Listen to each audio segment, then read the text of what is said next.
by the military, and he was languishing there.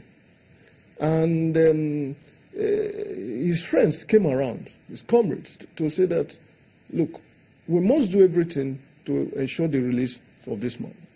But while he was there, it took the ingenuity of these same people who had rallied around Femi Aborishade to say that we cannot just limit the struggle to Femi Aborishade, knowing that every other day, so many other Nigerians are picked from their own constituency and thrown into the same detention. This is how CDHR came about, to say beyond Femi Aborishade campaign group, it should be a committee for the defense of human rights in 1989. The military, then and now. I mean, what kind of improvements have you seen? Yes, we know they have their ways of doing certain things, but if we remember 2 years on now, the Army 38, how significant is that, or defining is it to say or look into how military have been able to uphold the human rights of people?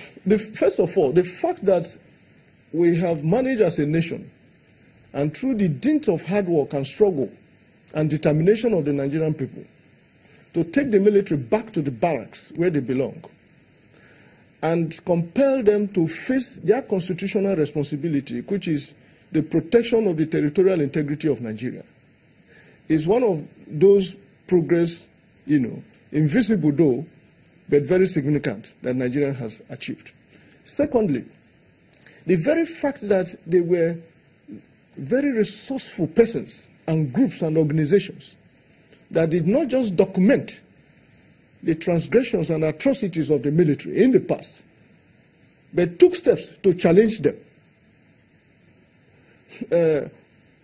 Also made the military understand their role beyond what they were prepared to do without any challenge. And therefore, they came to the realization that, look, the society is already conscious of the fact that military style of government is almost incompatible with a civil democratic dispensation. They came increasingly aware that by their nature and structure and mode of operation, they cannot be part of the governance of the polity. Their responsibility is as defined in the Constitution, and they were made to realize that. But at the moment, you can also appreciate that it is not yet Uhuru. There are so many damaging reports by so many credible organizations, including CDHR, the Amnesty International, against the same military, to say that, look, you have not fully come out of this problem. And for as long as we remain monitoring and appraising the state of the nation, the human rights situation in this country, we'll continue to highlight some of these aspects of your activity. And incidentally, it's 2 years since the start of the Army 38. What kind of case can they have? Because they've been at it now for 2 years.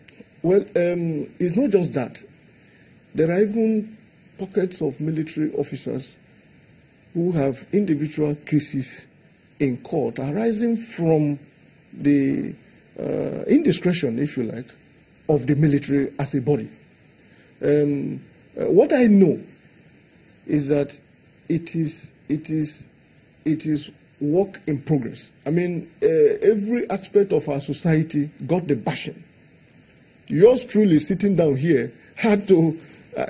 My own degree was seized from the University of Nigeria on account of our activities, even as students. There are people who became orphans, including Harvard. There are very serious comrades in this country. A day like this, you must remember people like Bamidele Aturu, who was driven by his degree of conviction and rejected an award by the same military, who was the military governor of the state where he had his national youth service, insisting that you cannot be rewarding me when your constituency have ruined my own generation. There was Colonel Omar in the north, Kaduna, who gave up his commission as a soldier in this country because of June 12th. There are so many Nigerians who were shot on the street of Lagos in one fell swoop. Many were killed in Benin and all across the country. You know, so we make the point that, and this is precisely why people are a bit excited. People at least recognize that this is a historical move. To first appreciate that something went wrong. And some of us are insisting that in correcting this wrong, you must fully characterize what went wrong.